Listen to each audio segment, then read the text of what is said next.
Doctor, எனக்கு தெரிஞ்ச ஒருத்தருக்கு எந்த கெட்ட பழக்கமும் இல்ல. ஓகே. அவருக்கான டங் கேன்சர் வந்திருக்குன்னு சொல்லியிருக்காங்க. ஓகே. இது எதனால இருக்கும்?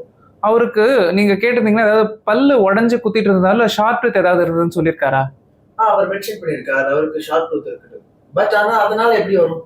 ஸோ நம்ம முக்கியமாக தெரிஞ்சுக்க வேண்டிய விஷயம், ஓரல் கேவிட்டி கேன்சர்ஸ்க்கு வந்து டொபாக்கோ, ஆல்கஹால் எப்படி ஒரு ரிஸ்க் ஃபேக்டரோ அந்த மாதிரி ஷார்ட் டூத்தும் ஒரு ரிஸ்க் ஃபேக்டர். அவங்க டீ டோட்டலராகவே இருந்தாலும் ஷார்ட் டூத்தோ இல்லை பல்லு வந்து நாக்கில் குத்திக்கிட்டே இருந்தது அப்படின்ற மாதிரி இருந்தால் கேன்சர் வரதுக்கான சான்சஸ் அதிகம்.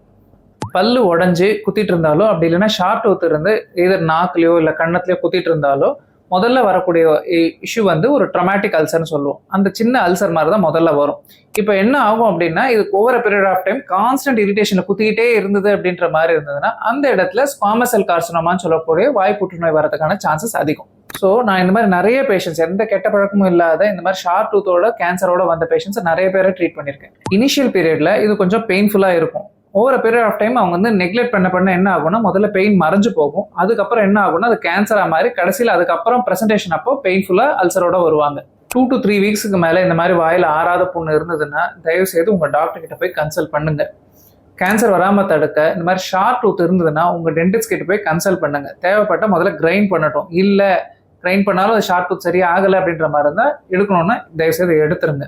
டெய்லி பல் தேய்க்கும் போது ஓரல் செல்ஃப் எக்ஸாமினேஷன் பண்ணுங்க. எப்படி பிரஸ்ட் ஃபீமேல்ஸுக்கு வந்து செல்ஃப் பிரஸ்ட் எக்ஸாமினேஷன் இருக்கோ அந்த மாதிரி ஓரல் செல்ஃப் எக்ஸாமினேஷன் பண்ணுங்க.